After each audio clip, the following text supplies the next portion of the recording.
Good day po sa ating lahat. Sige po, if you're excited to worship the Lord, tatayo na po tayong lahat. And before we start, meron po kaming introduce na bagong song sa inyo. It's entitled Joy.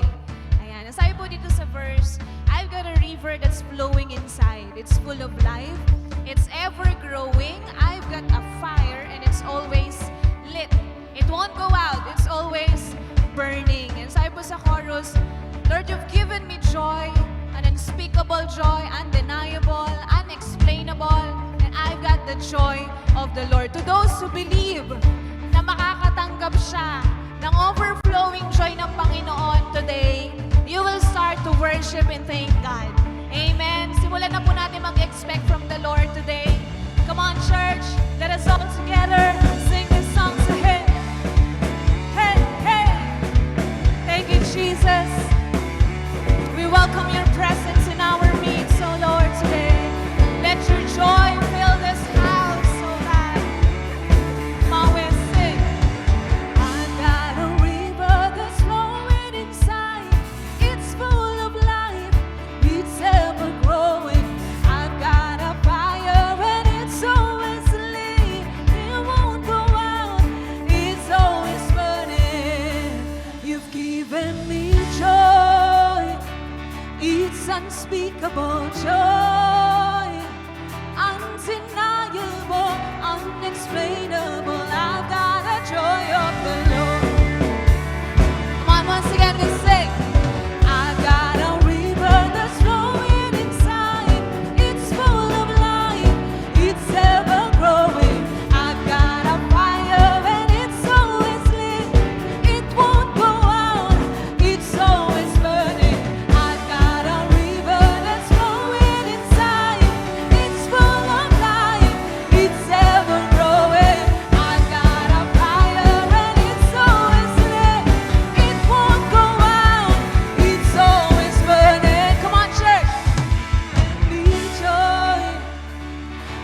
Unspeakable joy, undeniable, unexplainable. I've got a joy of the Lord. Sound in my heart, sound in my heart, deep down in my soul. Uncontainable, it's untamable. I've got the joy of the Lord. Come on, let's clap our hands like this. Hallelujah. Come on, continue to believe that the joy of the Lord will overflow today.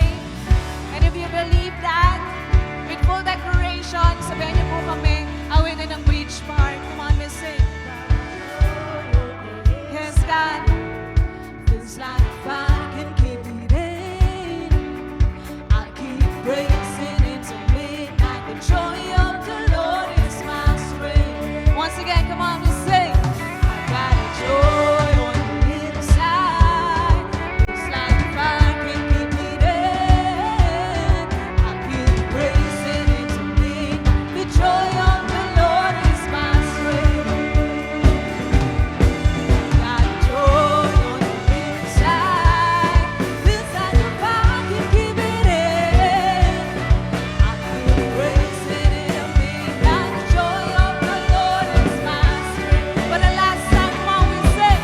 I got a joy. It's like a fire. I keep praising it to midnight. The joy of the Lord is my strength. The joy of the Lord is my strength. The joy of the Lord is my strength. Come on, we sing. Got a river that's flowing inside. It's full of life. It's ever growing. I've got a fire and it's always lit.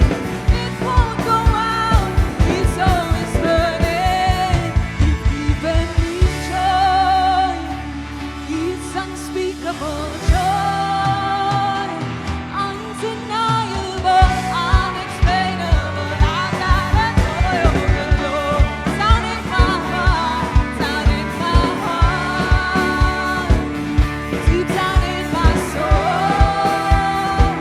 Uncontainable, it's untamable. I've got a joy.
natin ang Light 60 where iniikot po tayo sa hall para magkamayan po.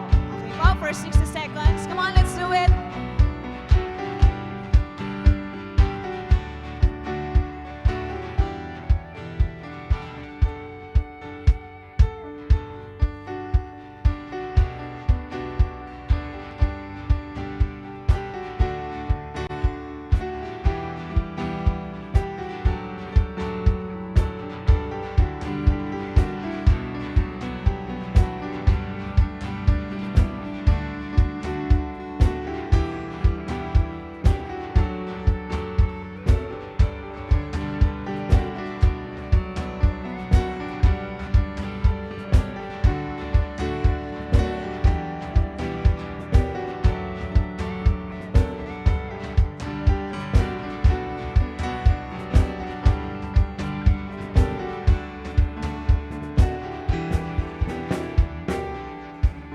Ayan, a grateful and blessed Sunday Light family. Ayan, masaya po kaming makita ang mga smiling faces nyo ngayong umaga. Kaya naman po, sige po, habang umuupo po tayo, can we give the best clap offering to our Lord?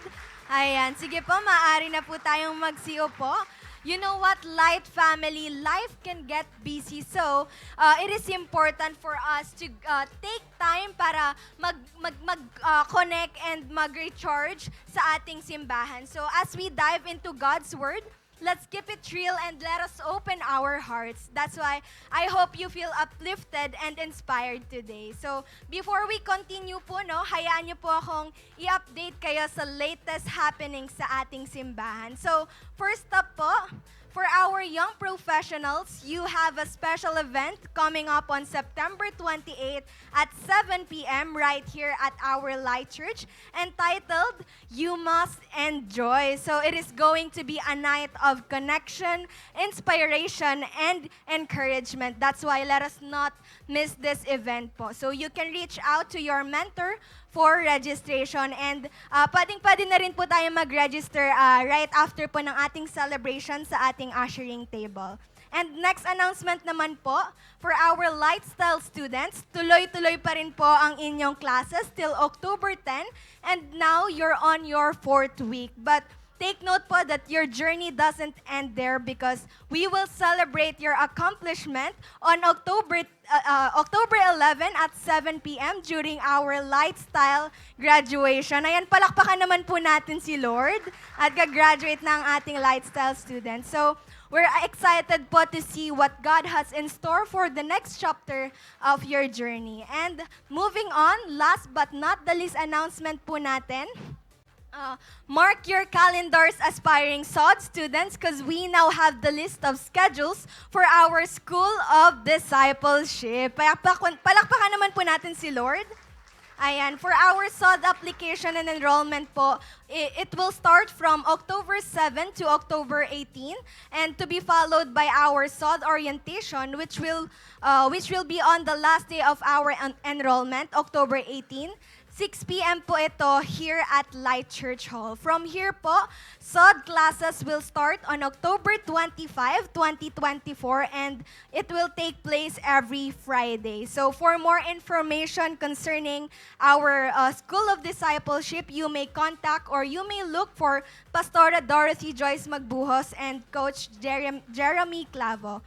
And that's all for our light news. For more details and inquiries, you may contact your mentor or your network leader. And now, excited na po ba ang lahat? Ay, wala pang excited. Excited na po ba ang lahat? Amen. So, kung excited na po ang lahat, let us prepare our hearts and our minds as we give our all-out attention to God, especially now that we are on our 4th Sunday of our series entitled, Dare You to Move. So thank you so much, Light family. Have a joyful Sunday celebration. Low mic check. Mic check. Happy Sunday po, Light family, Team On-Site and Team Online. Welcome po sa ating Sunday celebration. And maaari niyo po bang batiin ng katabi niyo ng Welcome Home? Ayan, let me introduce myself nga po pala. I am Pamela Ramoso, a second-year college student, a youth leader sa ating simbahan. Bago po tayo magtuloy, I want to acknowledge some important people na kasama natin ngayon sa simbahan. I-welcome po natin ang ating mga first-timer VIP and visitors ngayon. Ayan, pwede ko po bang i-invite ang mga VIP natin na tumayo? Ayan, palakpakan naman po natin sila. Ayan, masaya po ba tayo na makasama sila ngayon? I believe yes, kaya po sa malapit sa kanila, tulungan nyo naman po akong i-welcome sila by kamayan and batiin po natin sila. Ayan. Sa mga VIP and new friends natin, welcome po sa Light Family and we're so glad to be with you today. Thank you po sa pagbibigay nyo ng oras para makasama kami. May inhanda lang po pala kaming small gifts para sa inyo after the celebration. Huwag mo na kayong uuwi kasi ang consolidation team will approach you and magkakaroon po kayo ng 3 to 5 minutes lang po na kwentuhan.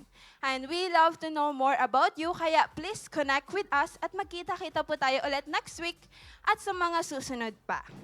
And of course, if my first timer po tayo dito sa on-site, meron din naman tayong mga kasama sa online. Ayan, welcome po sa ating Sunday service and masaya po kami na makasama kayo virtually. And if you want to be part of our growing family, just kindly type connect sa ating comment section and our Light Connect team will reach out to you after this celebration. I hope magkita-kita rin po tayo soon dito in person sa ating simbahan. At ngayon po, alam kong ready na ang lahat to give and to give back to the Lord. And let me encourage you with this verse. In Leviticus 27 verse 30, 1/10 of the produce of the land, whether grain from the fields or fruit from the trees, belongs to the Lord and must be set apart to Him as holy. Ayan, in this verse po, pinakita ang concept ng pagtatithe sa Lord sa mga Israelites. At ang concept po dito ay ang pagbabalik ng tenth of one crops or 10% na meron tayo. And that our tithe was considered sacred and designated as belonging to the Lord. And our tithe po is a reminder that all produce and prosperity ay ultimate po galing sa Lord who blessed the land. Sa pagbabalik po natin, we're returning to God what was originally His. Our tithing is our expression of gratitude and recognition that God is the provider of all our resources. By doing so po, we honor Him and acknowledge that everything that we have belongs to Him. Wala po talagang sa atin, dahil ang lahat ng ito ay galing lamang sa Diyos. Amen po ba? Amen. Ayan, as I end po, allow me to share my testimony pagdating sa pagbabalik sa Lord.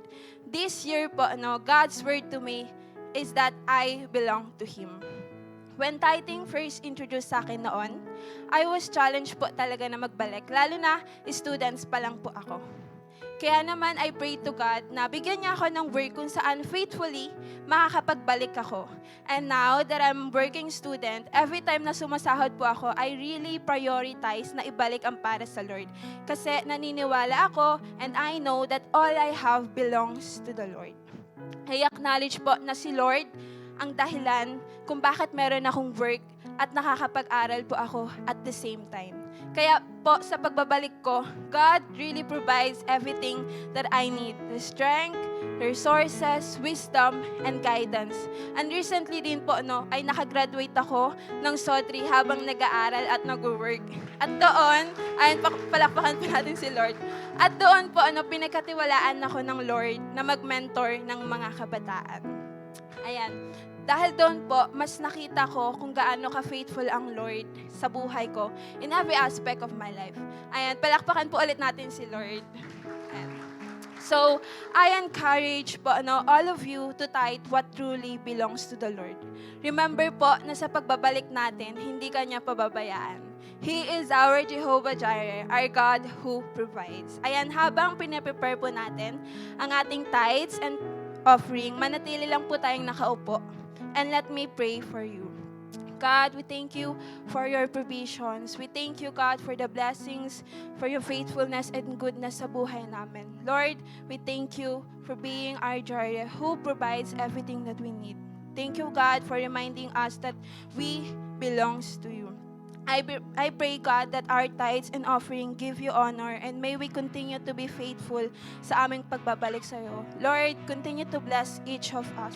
And we love you and honor you in our giving. In Jesus' name we pray. Amen. And now, let's give back with a grateful heart. May mga ushers po tayo na mag-a-approve sa atin habang tayo ay nakaupo. Para naman po sa mga magbibigay online, meron po tayong GCash at BPI account na naka-flash sa screen. Again, have a blessed Sunday service po.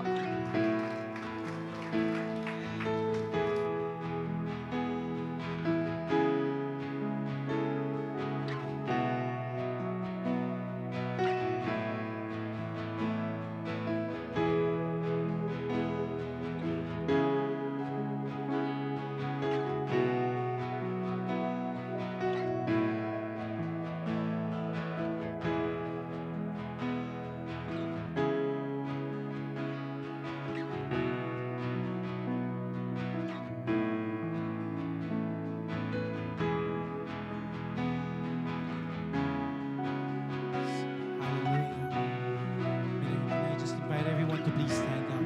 Patuloy natin damhin the presence of God. Yes. God is good. He has this perfect love for us. Kaya ikaw na may pinagdadaanan tayo. Kung ano man yung mga hirap na meron ka sa puso mo because of what you have done. Kung ano man yung mga dalahin mo ngayon. Remember that we have the perfect love from God. Na kaya nang linisin lahat ng yan. Come on, surrender. You close your eyes.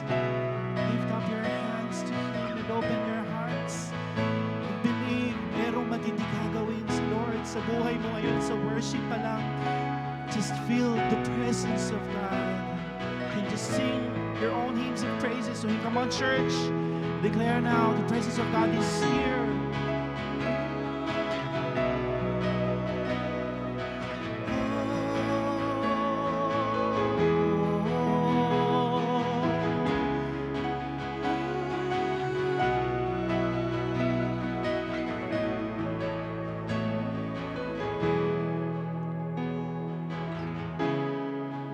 For us broken men, you will sing it over me.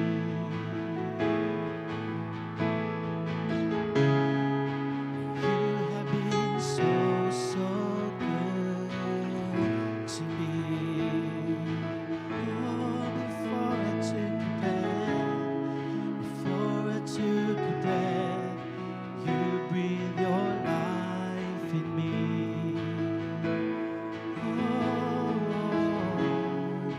You have been so, so kind to me.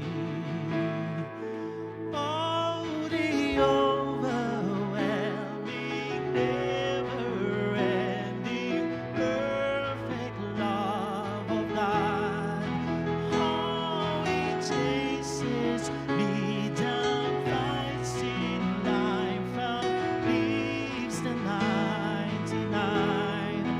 I couldn't earn it, and I don't deserve it. Still, you give yourself away. Only overwhelming, never-ending, perfect love of God.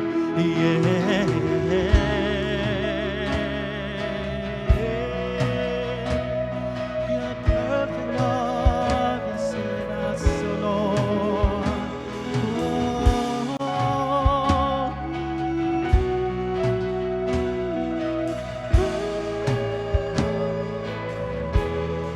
Come on, church, just sing when I was your fault.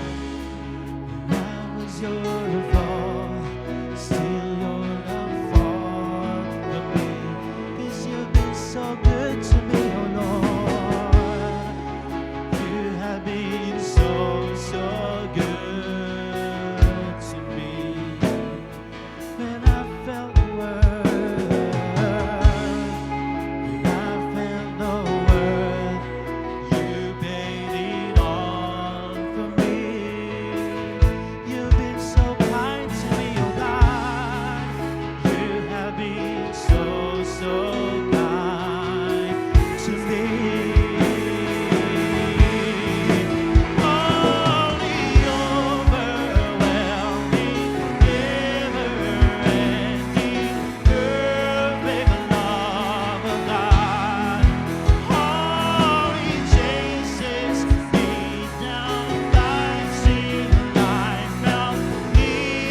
the 99.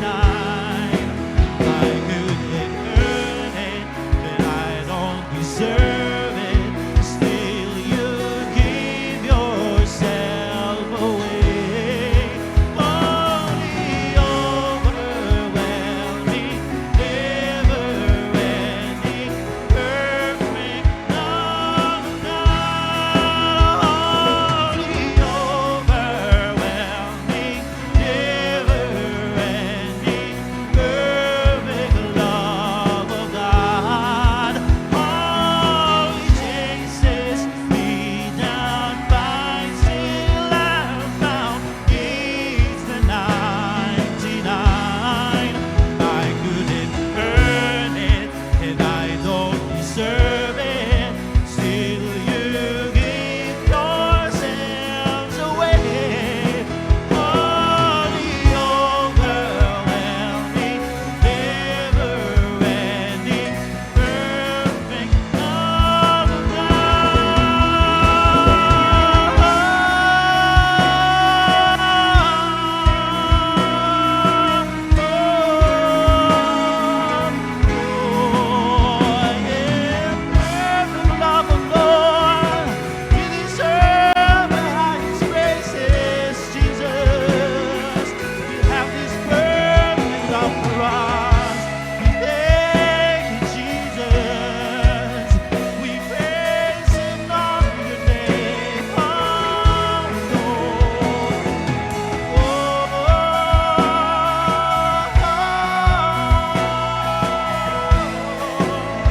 Can you just make this as your prayer? Come on, church, you sing.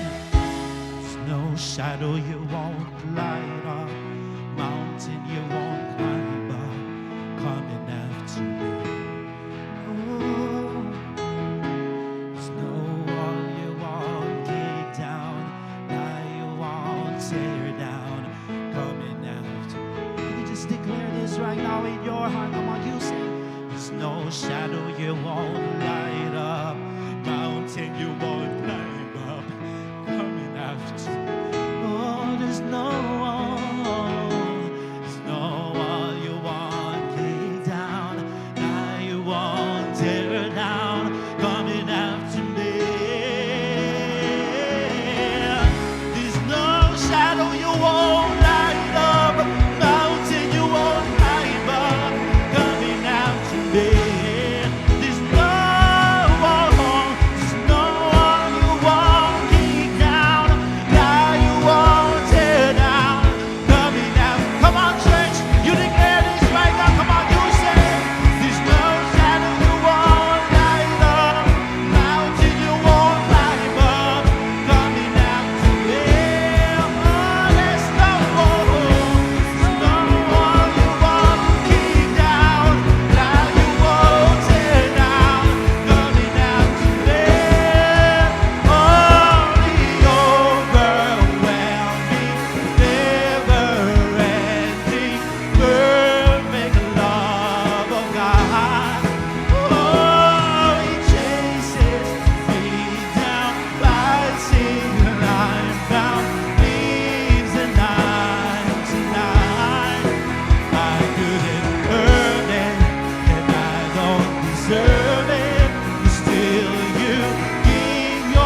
Come on, church.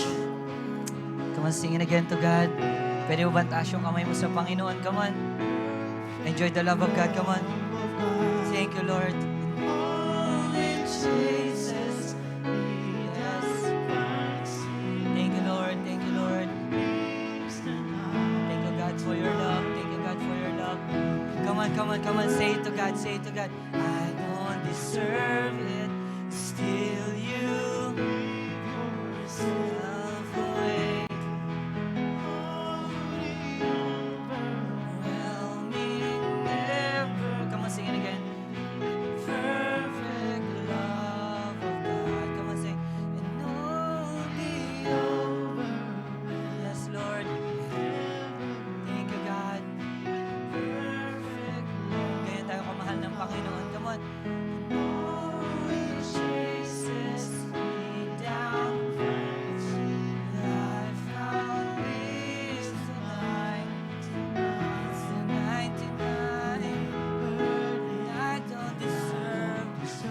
Still, Lord, you gave yourself.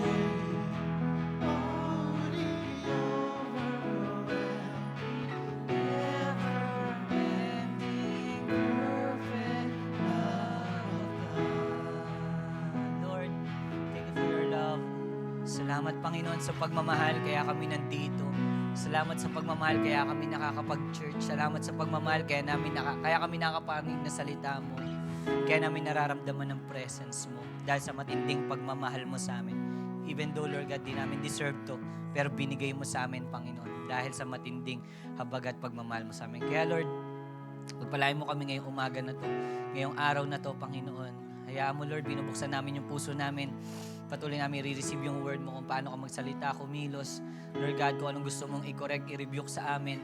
Lord, hayaan namin na magsalita kasi ikaw yung Diyos namin, ikaw nag-create sa amin, ikaw nakakaalam ng tama at mali sa buhay namin. Alam namin, Lord God, na bawat word mo sa amin, Lord, yun yung para talaga sa amin, Panginoon. Sa ikagaganda at ikaayos ng buhay at pangarap mo sa amin, Panginoon. Maraming salamat po, Panginoon. Thank you for your love and for your presence, Lord. Ito po aming dalangin sa pangalan ni Jesus. Amen, amen, amen. Pwede ba yung the best sa palakpak para kay Lord? Come on. Yung mas malakas na palakpak para kay Lord. Come on. Yung mas matindi pa. Yung mas malakas pa. Come on, church. Woo! Amen. Sige po, sabi mo sa katabi mo, mahal ka ng Panginoon. Yan, okay. Makakaupo po tayong lahat. So, sobrang puno po tayo ngayon. Tama po ba? Amen. So, ayan, punong-puno talaga tayo. Kaninang morning, kanina yun eh, di ba kaya morning? Okay. Kaninang umaga po, medyo wala tayo dito sa gilid. And I encourage lang naman sa bawat isa sa atin po na if you want din na mas maaga na 8 a.m., mas maluwag, okay, pwede po kayong humiga. Kung gusto nyo, bibigyan namin kayo higaan. Mga ganun, okay? So, pwede po tayo mag-morning, mag-8 a.m. po. I-pre po kayo ng morning. Amen? Excited po ba kayo ngayon? Amen? Pwede ba natin palakpakan si God? Come on. Thank you, Lord. Amen? Tignan mo nga yung katabi mo kung Pilipino siya. Okay? Pilipino naman yung kaibigan ko nandiyan. Okay, so, bale. Okay, so sa bawat isa sa atin, 'di ba mga Pilipino, meron tayong mga speaking of Filipino. Meron tayong mga laro, tama po ba? Okay, mga mahilig nating laruin nung ewan ko lang sa generation ngayon kung ginagawa pa ba nila tong mga laro na to. Bigyan po kayo ng mga example kagaya po ng kadang-kadang. Sino po na nakapaglaro ng kadang-kadang? Nakaraan nagmall ako, na ganyan ako. Okay. Sa mall, nasa lubong niyo po ba ako? Nagkadang-kadang ako sa mall. Okay. Uy, pastor, kadang-kadang ano. Yung kanina po galing ako ka-step pababa, nagkadang-kadang lang ako. Okay. Okay, meron din tayong lalaro, palosebo, tama po ba? Palosebo, agawang buko. Okay, di ba? Yung nilalagyan mo pa ng mantika or ng langis para talagang madulas. Tama. Tapos yung price namin nun, may tagli 5 piso yung buko, nakasuksok doon sa buko. Yun yung pinaka-panalo talaga ninyo. Meron tayong nilalaro, luksong tinik, di ba? Luksong baka. Hindi ko nga alam yung itinatalunan mo, baka ba talaga? Okay? Okay, so meron din tayong nilalaro, di ba? Pukpuk, palayok. Nakapaglaro na ba kayo nun? Yung mga kabataan ngayon, di ba? Naalala ko, naglalaro kami niyan kapag piyesta sa Amapola, ako yung nagpapalaro niya, isa ko sa nagpapalaro. Ginagawa ko yung sundan mo ko, maniwala ka sa akin na umabot siya sa kapitbahay. Kaliwa. Hindi alam doon yung palayok, napunta na siya dito sa kalsada. Okay? So, masaya lang, no, alalahanin. Sabi mo sa katabi mo, ganun ka rin naman eh. Okay? So, naglalaro din tayo ng tumbang preso, tama po ba? Amen? Okay, tumbang preso, sipa, di ba sino yung mga nagsisipa, lalo na sa mga lalaki? Di ba yung pagpapasok ka ng school, amoy araw ka na, di ba? Ganun, di ba? Hindi pa nag-i-start yung klase, pawis na pawis ka na. Bakit? Kakasipa mo. Naglalaro din tayo ng langit lupa. Ang tawag mo pa, imperno. Imperno. Di ba? Ganun, di ba? Okay? So, at sino dito ito? Alam nyo tong laro na to, yung shato. Sino dito? Ayan, mga kabataan, alam nyo ba yan? Wala, panis kayo sa amin, hindi nyo alam yan. Okay? Di ba sino dito alam nyo yung shato? Taas ang kamay. May libreng shato mamaya sa akin. Di ba yung shato, di ba pag nanalo ka doon, di ba pag nanalo ka sa larong shato, tapos ikaw yung mataas sa score, ilang score mo, papalayuin mo yun sa base, di ba? Tapos sisigaw siya na mahaba, sha hanggang maubusan siya ng hinginiga. Tapos wala na siyang buhay. Di joke lang. Okay? So, syempre, pinakalas, okay, sino dito naglalaro ka ng patintero? Yan. Yan. Sino dito mahilig sa patin? Alam niyo po ba yan, patintero? Di ba yan yung kapag nagkikita kayo ng life group leader mo, tapos ayaw mo mag-life group, nagpapatintero kayo? Nyari, tingnan mo yung katabi mo. Sabi mo, guilty ka, no? Hindi, joke lang. Okay, patintero, di ba? Naglalaro tayo niya. Sa patintero, o pa naglalaro ka, lalo na kapag taya ka, di ba may team kasi yan eh. Kapag maliliit, ikaw yung opensa. Kapag malaki ka, ikaw yung depensa, di ba? Lalo na kapag kayo yung depensa, kayo yung taya, kailangan matouch mo yung kalaban para hindi sila maka-score para maging taya sila. Tama ba? Need na matouch mo yung kalaban. Alam nyo ba yan? Kayo, alam nyo. Kasali kayo dito, ha? Okay, alam natin yan, di ba? Kailangan matouch mo yung kalaban para sila naman yung maging taya. Okay, sabi mo nga, touch. Okay, alam nyo po ba na may kinalaman kasi dyan sa touch yung pag-uusapan natin? Ganon din. Okay, may kinalaman din sa touch. Okay, dito po sa ating serious. O, seryoso na ako eh. Okay, sa series natin na Dare You to Move. Sabi mo nga, Dare You to Move. Okay, today po ang pag-uusapan po natin. Excited po ba kayo? Okay, so ang title po ng pag-uusapan natin ngayon is The Untouchable. Tingnan mo yung katabi mo. Untouchable ba yan? Huwag mo hawakan yan, baka may bumaril sa'yo. Okay? So para mag-gets natin, tatayo po tayong lahat. Buksan natin yung libro natin, yung Bible natin in the book of Mark. Chapter 1, verse 40 to 42. Sige po, sabay-sabay po tayo magbasa ha. 1, 2, 3, go!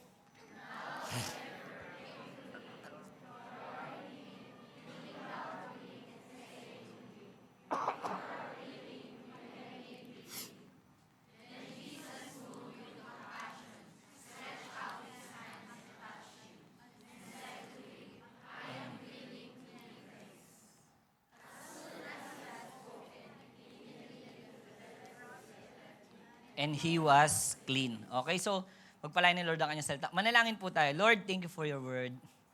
Paintindi mo sa amin, turuan mo kami bilang disciple mo. Paano na naman kami kikilos pagdating sa usapin na to. Sa verse na to, Lord God, sa book of Mark, Lord God. Turuan mo kami anong gagawin namin, Lord God. And I pray, Lord God, na mas lalo matanim sa puso namin to. Naniniwala ako, Lord, di aksidente, na nandito kami, maridinig namin to, Lord God. I-embrace namin, yayakapin namin. At naniniwala ako, Panginoon, na may sasabihin ka na matindi. At idadagdag na naman sa character na meron po kami. Kasi, Lord, ikaw nagdadagdag sa character namin kasi ikaw manlilikha namin. Alam mo, Lord, kung ano yung dapat tanggalin. Alam mo yung dapat idagdag sa amin kasi, Lord, ikaw yung nag-create sa amin. That's why, God, itong word mo, ito na naman yung gusto mong kung may tatanggalin ka, kung may dadagdag ka, Lord, i-receive namin yun kasi naniniwala kami. Alam mo lahat yun sa buhay namin. Maraming salamat po, Panginoon. Ito po aming dalangin sa pangalan ni Jesus. Amen, amen. Sige po, makakaupo po tayo. Okay? Sabihin nyo nga po, Mark.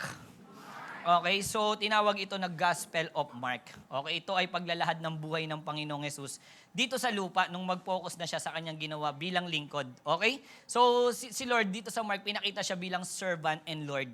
Okay, sa book of Mark, bilang servant and Lord. Okay, bagamat siya ay Lord or Panginoon, pero siya yung naglingkod sa lahat. Galing, no? Bagamat siya ay Panginoon, pero siya yung naglingkod sa lahat. Okay? Bakit po? Tanungin niyo ko bakit? Kasi nais ng Panginoon maging ehemplo or maging example. Paano siya nag-serve, ganun din tayong magsaserve.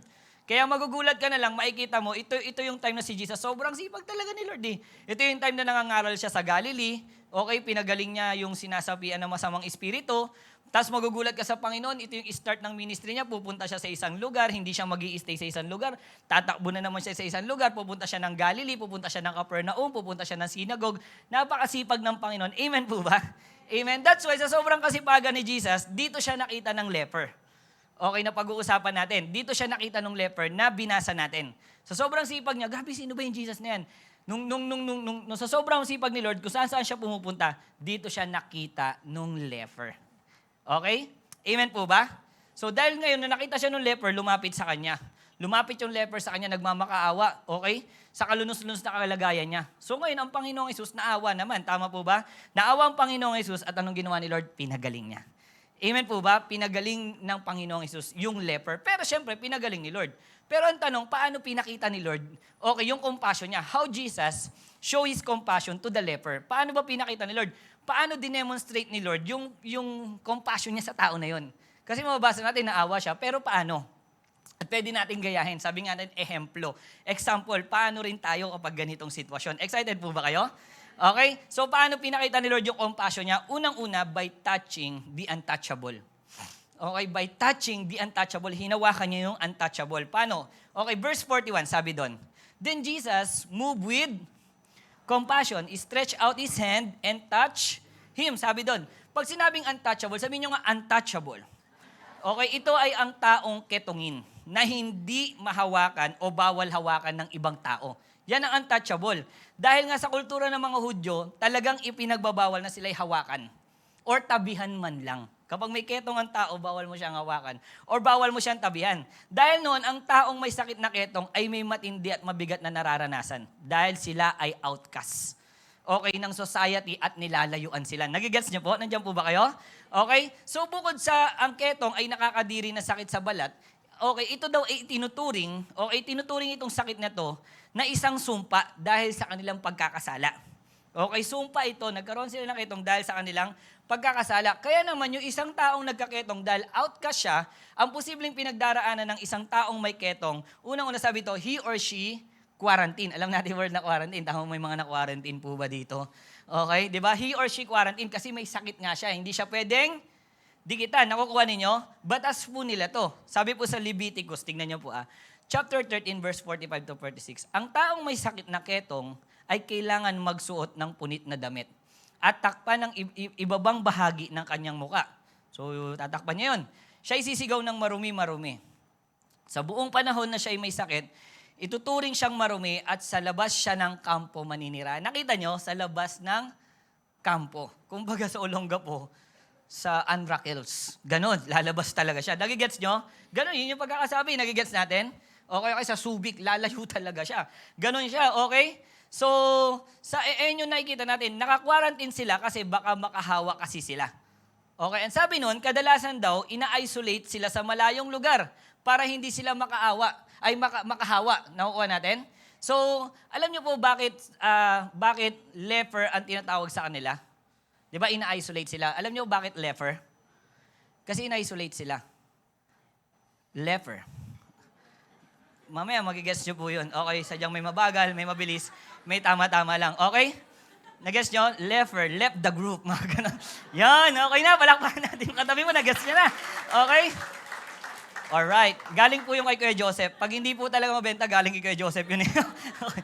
So, ang leprosy, saka kay Bert. Okay? So, ang leprosy ay mahahawa lang ang isang tao kapag palagi niyang kasama. Okay, once na nagka-leprosy isang tao, hindi pa siya mahawa yung katabi niya. Pero pag lagi niyang kasama. So at ang taong may ketong, kailangan sumisigaw daw siya. May ketong ako, ganon. Okay, lalo na kapag maraming tao darating, siyempre hindi naman siya kilala, okay, or anything. Kaya kailangan sumisigaw siya na may ketong siya. Kaya ngayon, sa batas sa kanila, touching the leper ay hindi talaga ginagawa nung panahon ng Panginoong Hesus. Kasi ituturing silang marumi kapag nahawakan nila. Tingnan mo hindi pa sila nahawakan pa lang nila, tinuturing na sila na marumi. Grabe no, hindi man sila nahawaan pero tuturing na silang marumi. Okay, how much more kapag nahawaan pa sila? Nakuha natin, kaya sa panahon nila, inaayawan ng tao yun nahawakan ang mga leper. Kasi iniisip nila na kapag nahawa sila, mararanasan din nila yung bigat na nararanasan ng isang taong may ketong. He or she was quarantined. Grabe, malayo ka sa pamilya mo. Napakahirap po nun. Amen po ba? Tama po ba? Kaya ngayon si Jesus, nung tumakbo yung leper sa kanya, sobrang nahabag ang Panginoong Hesus. Okay? Kaya makikita mo, dama ni Lord, siguro tagal na nito may leper. Alam ni Lord, gets ni Lord. Nakukuha natin. Kaya no sobrang habag ni Lord, anong ginawa ni Lord? Unang-una, letter A. He reached His hand. Di ba? Hindi hinawakan, pero ang ginawa ni Lord, He reached His hand. Kasi bakit? Sobrang nahabag si Lord. Sabi doon, sabi niya, stretch out His hand. Yung reach dito in Greek is ekteino. Okay? Means is stretch out, okay, or to lay hands on anyone. Sabi in-stretch, iba yung ni-reach mo lang, pero iba yung pag in-stretch mo pa. Nakukuha ninyo? Hindi niya lang ni-reach, in-stretch niya talaga yung kamay niya. Bakit? Habag na habag si Lord eh. Amen po ba? Tapos ang sabi doon, to lay hands on anyone. Kahit sino. Nakukuha natin? Okay, kaya nga hindi lang siya, si Jesus, makikita mo, sabi doon to lay hands on anyone. Kaya magugulat ka kay Lord, hindi lang siya humawak ng malinis. Hindi lang siya dumikit sa maayos. Hindi lang siya yumakap ng mabango, kundi kahit yung pinaka-inaayawan ng tao, niyayakap ng Panginoong Yesus. Amen? To lay hands, ano sabi doon? On anyone. Ito nangakamanga kay Jesus. Alam niyang may ketong, pero in-stretch niya pa yung kamay niya. At hindi niya lang in-stretch, yung in-stretch, tas hindi dinikit. Hindi. Sabi doon, He touched the man. In-stretch, pero tinouch. And touch him. Tandaan na walang taong hawak sa kanila dahil tinuturing na marumi to. Or baka mahawa sila. Pero si Jesus, hinawakan niya. Nakuha nyo? Pero si Jesus, hinawakan niya. Walang humahawak, ako hawak. Ang tanong, narumihan ba si Jesus nung hinawakan niya yun? Narumihan ba si Jesus nung hinawakan niya yun? Hindi po. Bakit? Dahil yung marumi ang luminis nung hinawakan ni Jesus. Amen? Pwede ba natin palakpakan si Lord? Kaya tandaan natin, church. Tandaan natin, kay Jesus walang quarantine. Kasi lahat kaya diyang abutin. Amen? Hallelujah. So, ayaw nilang lapitan, si Jesus lalapit. Ayaw nilang dikitan, si Jesus ang didikit. Ayaw nilang hawakan, si Jesus ang hawak. Bakit? Kasi nararamdaman ni Lord yung bigat, okay, nang nararamdaman ng isang taong ketongin. Amen po ba? Grabe po ba yung habag ni Lord? Amen, hinawakan niya yung untouchable. Grabe, no? So alam niyo po, sa panahon natin ngayon, okay, maraming tao na parang kagaya ng taong may ketong. Ang tawag po sa kanila ay marginalized. Okay, marginalized. Sabi niyo, marginalized. O kaya sa Tagalog, isinasantabi or walang pakialam sa kanila. Sila yung mga taong wala nang nagmamalasakit. Sila yung mga taong wala nang nagpapadama ng pagmamahal. Tingnan mo yung katabi mo, sabi mo, minsan naging ganyan siya, nagpaparamdam sa akin. Gusto mo magparamdam si Lolo? Hindi, joke lang. Okay, wala daw nagpaparamdam sa kanila. Ito ngayon tanong, sino ba yung mga taong kagaya ng ketongin sa panahon ngayon? Yan, wala nga silang ketong na sakit. Pero sino ba yung in a way nakakilala mo na baka in a way na parang ketong ganyan? Okay? Unang-una sila yung may sakit. Okay, it's either physical diseases or mentally diseases. Sakit na di gumagaling. May sakit sa balat or mental, hindi maayos na pag-iisip. Naalala ko, hindi pa ako Kristiyano, yung mga hindi maayos ang pag-iisip, yung bisuportahan ko, pinagtitripan ko pa eh. Di ba? So yun di ba bakit? Minamarginalize. May mga sakit. Sabi mahihirap daw sa lipunan. Di ba bakit? Kapag mayaman, grabe asikasuhin. Kapag mahirap, hindi na nga inaasikaso, inalipin pa. Woo! Diyan ba kayo? Kapag mayaman, grabe pansinin. Kapag mahirap, halos hindi pansinin. Di ba tama ba to? Kapag mayaman, alam mo yung pangalan. Kapag mahirap, hindi mo kilala. Tama? Kilala niyo po ako? Mayaman po ako eh. Kulang lang sa akin, pera. Di ba? Nakukuha ninyo? Pero sabi nila, kanina nag-ano lang kami, nag-usap. Hindi lang daw pala mga mahihirap sa lipunan yung nalulungkot, yung mga mayayaman din. Kaya minsan malungkot din ako eh. Hindi, nalulungkot din po daw talaga sila, parang wala daw, alone sila, parang walang nakakaget sa kanila. Di ba yung mga mayayaman dyan, nagigets niyo ako? Walang umimen dito. Totoo po yun. Okay? Na may nagkwento lang. Okay? Sino ba yung mga mina-marginalize? Ito, mga bilanggo o dating na bilanggo. Okay, mga nakabilanggo ngayon at mga dating nakabilanggo. I remember one time, pumasok ako sa 164. Pumasok po, hindi nakulong ha. Okay, lilinawin ko lang po sa inyo. Pero mukha naman po akong na bilanggo. Tama po ba? Amen po ba?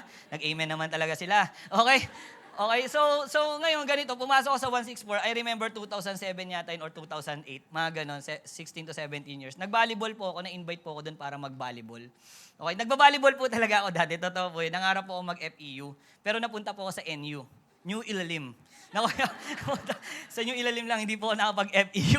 Okay, pero nangarap po talaga ako mag-volleyball dati. Tapos na-invite kami kasi nga araw ng mga preso. Kasi yung isang kaibigan ko nagba-volleyball, nakulong siya. Sa araw ng mga preso, dalaw kayo. Pinadalaw kami, nag-volleyball kami doon. Tapos yung kaibigan ko na yun, may kaya siya sa buhay. Tapos na mag-volleyball, pinakain niya kami. Siya pa nagpakain. Tapos ngayon nagkikwentuhan kami, bata pa ako nito, 17 or 18 years old, nagkikwentuhan kami. Kakwentuhan ko yung mga kakosa niya. Meron siya dun mga kakosa, honestly, totoo to 2K lang, hindi pa nakalaya. Tapos 2 years na siya dun. Grabe no? Meron siya mga kakosa, wala talagang dalaw. Gaano kalungkot yun. Nakukuha ninyo? Tama po ba? Grabe no, kawawa itong mga tao na kabilanggo. Amen po ba? Meron doon, ito totoo talaga to. Yung ulam nila, kunyari, ulam nila gulay tapos isang isda. Yung isda doon binebenta nila para makapagkapera lang sila. Bigyan mo silang piso doon, masaya na sila. O ito, 4. Grabe binebenta nila yung ulam nila para magkapera. Dalawa lang wala talaga sila doon. Sobrang nakakaawa itong mga taong to. Also, hindi lang yun. Yung mga nakalaya, mga dating nakakulong, bakit minamarginalize sila? Bakit? Kasi hindi maayos yung record nila eh. Tama ba? Pag nag-apply sila ng trabaho, meron na kaagad connotation sa kanila dahil may record sila. Nakakaawa, no? Tama po ba? Nandiyan po ba kayo? Pero ito yung nakakamangha sa Panginoong Hesus. Kasi hindi siya namili ng kahabagan. Kahit ano o sino inabot ng habag ng Panginoon. Amen? Kaya kaya nga umabot siya sa point na kahit ketongin hahawakan niya. Kasi walang kinikilingan ang Panginoong Hesus na pagbibigyan niya ng habag niya. Amen po ba? Okay? Pero ito naman sa atin, hindi ko naman po sinasabing abutin talaga natin lahat. Lalo na kung nakakahawa talaga yung sakit. Eh si Jesus nga nakakahawa, dinikita niya, ganun din ako, passionate, mga ganun, di ba? Hindi naman ganun, mamaya pumunta ka sa ICU, pinagtatatanggal mo lahat ng tapos namatay yun, kasi nagpray ka naawa ka lang, di ba? Hindi ka naawa, tinorture mo pa. Naging passionate ka, no? Si Pastor Alvin kasi ganun yung tinuro. Hindi po ganun. Okay lang po ba kayo? Hindi po ganun. Pwede naman natin abutin, lalo na kung nakakahawa talaga, pwede tayo mag-chat, pwede tayo mag-video call. Amen po ba? Meron na tayong mga magagamit. And also, kung di talaga nakakahawa yung sakit, at talagang pinapapuntahan ka ni Lord, puntahan mo talaga. Amen po ba? Amen. Nakukuha po ninyo? Amen. Amen kayo. Amen. Nakukuha niyo po ba talaga? Okay? So, and also ito lang, as a person, gusto ko po sabihin sa atin, church, tingin po kayo sa akin, huwag natin tingnan yung sarili natin na walang naawa sa atin. Okay? Huwag nating isiping sobrang sama na natin at wala nang pag-asang maayos pa ang buhay natin. Kasi wala nang naniniwala na mababago pa tayo. Gusto ko sabihin sa iyo na may Jesus na humawak ng ketongin, walang nilimitahan, kaya kahit ako o ikaw at lahat tayo dito ay sakop ng compassion at habag ng Panginoon. Amen? Tama po ba? Kaya kung ikaw nakakaramdam ka na parang wala kang kwenta, may kwenta ka kay Jesus. Amen? Kung ikaw nakaramdam ka na nilayuan ka ng mga tao kagaya ng may sakit na ketong, si Jesus, tignan mo kung nilayuan ka ng mga tao, okay, para kasing may sakit kang ketong, ito gusto ko sabihin sa'yo, hayaan mo kung nilayuan ka nila, o naramdaman mo nilayuan ka ng mga tao, si Jesus naman bumaba sa'yo. Nakuha nyo? Si Jesus naman bumaba sa atin para iligtas tayo. Kaya wag mong isipin na wala kang kwenta kasi kay Jesus sobrang mahalaga ka. Sabi mo sa katabi mo, mahalaga ka kay Jesus. Amen? Pwede ba natin palakpakan ng Panginoon? Okay, how Jesus show His compassion to the leper? Number 1, by touching the untouchable. Okay? Ganun niya pinakita yung compassion niya. Oo, pinagaling niya, pero paano? By touching the untouchable. Yung hindi ginagawa ng ibang ginawa ni Lord. Ganun din tayo. Amen po ba? Amen. Pangalawa, paano pinakita ni Lord yung awa niya? Number 2, by cleansing the incurable. By cleansing the incurable. Ang sabi sa verse 41b, and said to him, I am willing, be cleansed. So kung kanina, ang nararanasan ng taong may ketong, rantin, meaning isolated. Okay? At kung hindi sila gagaling, habang buhay na nilang hindi makakasama ang pamilya nila, ang sakit, no? Okay, napakahirap at napakabigat talagang, at talagang nakakaawa yung mga ganito. Nakukuha ninyo? Pero hindi lang yung naranasan nila. Hindi lang quarantine. Because he or she was hopeless. Bakit hopeless? Okay, alam niyo po, sa panahon nila, ang tawag sa mga taong may ketong ay walang karapatan sa lipunan. Gabi na pag may ketong ka, wala kang karapatan. Saan? Sa lipunan, sa society. Bakit? Bakit wala ka ng karapatan? Bakit sila nagiging hopeless? Tanungin niyo ko bakit? Kasi sa panahon nila, ang ketong ay walang lunas. Sa panahon po nila, Sa panahon nila, pag nagkaketong ka, wala kang lunas. Kaya hopeless ka na. Nagkasakit ako nang wala ng lunas. Nakukuha ninyo? Once na nagkaketong ka, hindi alam kung gagaling pa. Kaya naman, kapag yung tao nagkaketong sa kanila, nakakaramdam na to ng hopelessness. At iisiping magiging wala na siyang silbing tao. Kasi nga, wala naman silang gamot at hindi alam kung gagaling pa siya at baka ito na rin ang ikamatay niya. Nakukuha ninyo, hopeless na siya sa buhay. Bakit walang silbi? Kasi nga, una, hindi alam kung kailan siya gagaling. Nakuha natin, isipin mo, bata pa lang, isipin mo lang, kunyari, bata pa lang nagkaketong na. Tapos hanggang pagtanda niya. Simula bata hanggang pagtanda, naka-quarantine. Nakukuha nyo? Dahil wala namang gamot eh. Nagigets nyo? Hindi pwedeng lapitan. Amen po ba? So simula bata hanggang pagtanda, naka-quarantine, hindi na nakapag-aral. Hindi na nakapagtrabaho. Nagigets nyo? Kaya yung isang taong may ketong hopeless siya. Wala nang kaibigan. Tama po ba? Malayo sa pamilya. Isipin mo, bata ka palang layo mo sa pamilya mo. Nagigets natin? Okay? Kaya lumalabas na wala na naging silbi sa lipunan. Hopeless na sa sakit. Ang ganda nito. Hopeless na sa sakit, hopeless pa sa buhay dahil walang silbi. Bakit? Bakit hopeless sa sakit? Unang-una, hindi nga alam kung kailan gagaling. Wala naman, hindi ko naman alam kailan gagaling to. Hopeless na siya. Pangalawa, hopeless pa siya sa buhay dahil wala nga siyang silbi. Hindi ko alam kung makapagtrabaho pa o mag-aaral pa ako. Nakuha ninyo, may maayos pa ba buhay ko? Kaya sobrang hopeless ng taong to. Okay, ayan ang nararamdaman ng mga taong may ketong sa panahon ni Jesus. Kaya ngayon, kaya magugulat ka lang, si Jesus habag na habag nung nakita yung taong may ketong. Kasi ramdam ni Jesus yung hopelessness ng taong gustong makalaya sa sakit niya. Please lang, pagalingin mo ko. Nakukuha ninyo? Kaya nga nung sabi sa verse, okay, nang lumapit ang ketongin, naramdaman daw ng Panginoong Yesus. Ito naramdaman ng Panginoong Yesus yung habag sa kanya. Sabi, Jesus moved with compassion. Kasi dama ni Lord yung bigat. Kabi kawawa tong tao to, dama ko, hopeless to. Tagal na naka-quarantine ito, sakit nung sugat nito, ilang pinisilin na kaya nilagay nito at amoxicillin inom nito. Ilan na kaya nagastos nito, ilang taon na kaya hindi pinapansin to. Yun, nagigets nyo ako? Di ba ang bigat nun, amen po ba? Nakuha ninyo? Kaya sabi doon, Jesus moved with compassion. Sabi nyo nga compassion. Di ba? Ang Greek niyan is splanchnizomai. Sabi nyo nga splanchnizomai. Di ba nakaka-compassion pag sinabi mo? Okay, hirap pa. Tama po ba? Ang ibig sabihin, filled with love and compassion.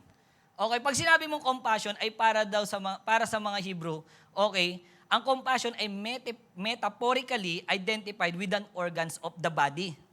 To them, compassion was something you felt sa mismong intestine mo na hindi may nararamdaman ka. Okay, ibig sabihin parang ganito, merong discomfort sa intestine mo. Nakuha natin? Pag nakaramdam ka daw ng compassion, parang ganito siya. Meron daw discomfort sa intestine mo na gusto mong ilabas para ma-relieve ka. Maginhawaan ka. Parang for example, hangin. O, di ba mga ganun, di ba? Okay. O, dumi. Ganun, di ba? Di ba discomfort ka kapag masakit yung tiyan mo? Tama ba? Lalo na bumabiyahe ka. Bawal malubak yun. Di ba? Talagang kinikilabutan ka na nun, di ba? Nakukuha natin, ganun daw yun, na kailangan, ang compassion daw, hanggat hindi mo nabibigay yung awa, para kang discomfort. Nagigets nyo? Ganun yun, hanggat hindi lumalabas yun, hindi ka magiging komportable. Kaya nga minsan nararamdaman mo hindi ka nakatulong, hindi ko tinulungan. Alam niyo yung ganun? Dumaan ka, parang discomfort ka nung may gusto kang tulungan, tas di mo nagawa. Nagigets natin, pero pag may tinulungan ka naman, feeling mo, ang sarap. Tama po ba? Ganon yung compassion. Pero kaya ganon yung nararamdaman ni Lord. Kaya magugulat ka, sabi ko nga sa inyo, parang dumi siya na kailangan mong ilabas. Kailangan mong kumilos. Kailangan mong gawin. Kaya pambira magugulat ka, si Jesus hindi niya mapigilan ang magbigay ng compassion kasi splanchnizomai yung compassion na meron si Lord. Kailangan niyang ilabas. Kailangan niyang abutin. Kailangan niya i-touch yung kamay niya. Kailangan niya i-touch. Nakukuha natin. Kaya nga tignan mo. Kaya nang tanongin si Jesus ng ketongin. Tignan niyo yung tanong nga. Ang ganda ng tanong niya dito.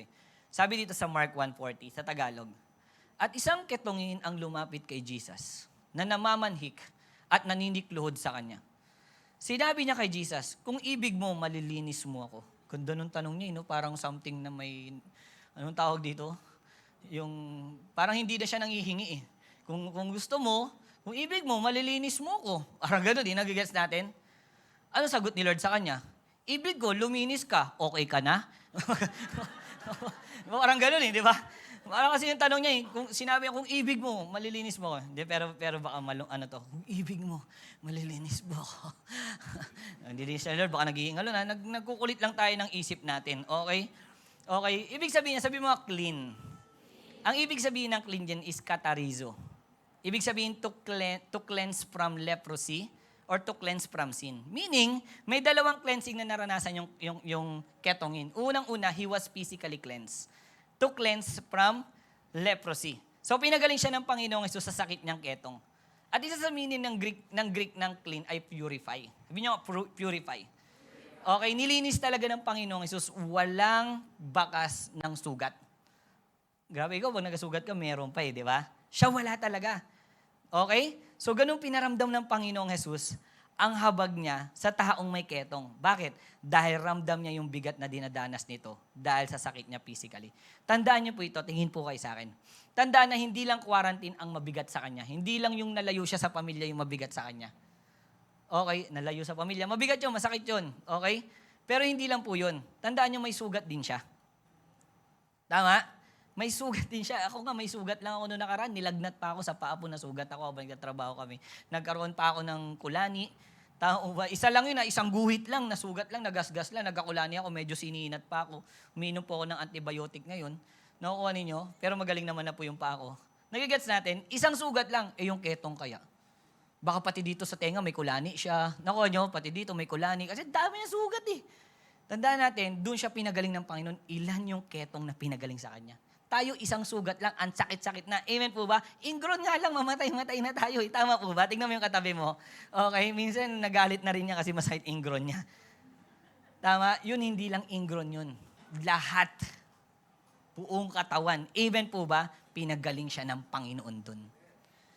Amen? Pangalawa, saan pa siya pinagaling? He was spiritually cleansed.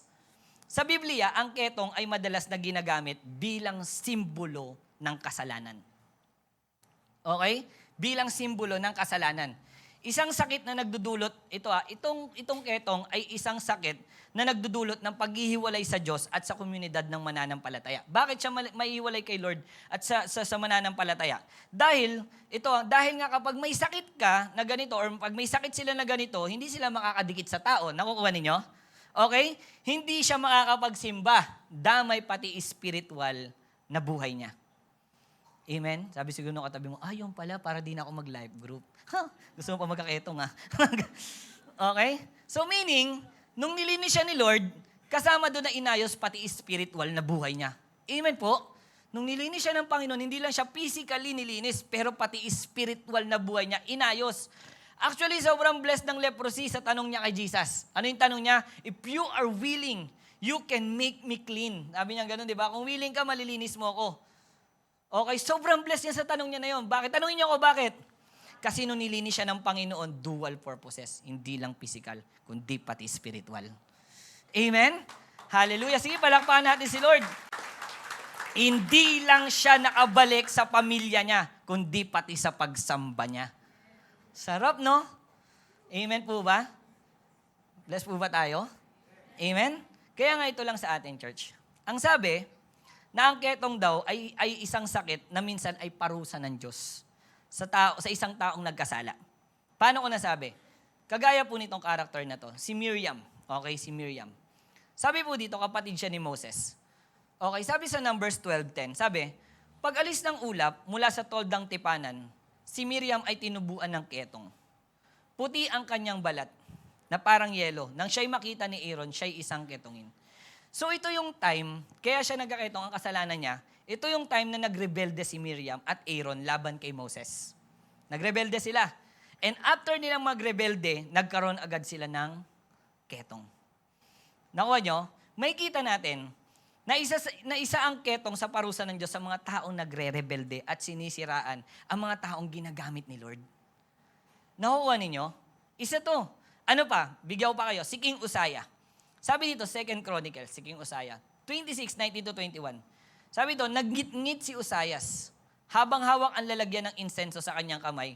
Ngunit biglang lumitaw ang ketong sa kanyang noo sa harapan ng mga pare doon sa tabi ng altar ng insenso sa templo ni Yahweh. Nang makita siya ni Azarias at iba pang mga pare na may ketong siya sa noo, Sa noo pa lang itinaboy nila siya palabas ng templo. Hari ito, pero tinaboy nila. Nakukuha ninyo? Sa labas ng templo, siya na rin mismo ang nagmamadaling lumabas dahil ipinaramdam sa kanya ni Yahweh ang kanyang parusa. Parusa. Nakukuha niyo? Nasa ginawa niya, ketong. Si Haring Osias ay may ketong dahil nga walang lunas hanggang sa araw ng kanyang kamatayan. Grabe no, hirap pa nagkaketong ka. Dahil dito, nanirahan siya sa isang bahay na hiwalay. Hindi na nakasama yung pamilya niya hanggang mamatay siya. At hindi na muling nakapasok sa templo. Di na nakapag-church si Jotham na kanyang anak ang namahala sa palasyo at sa pamahalaan ng bayan. Nakita ninyo? Naparusa to ng Panginoon. Amen po ba? Amen? Nandiyan po ba kayo?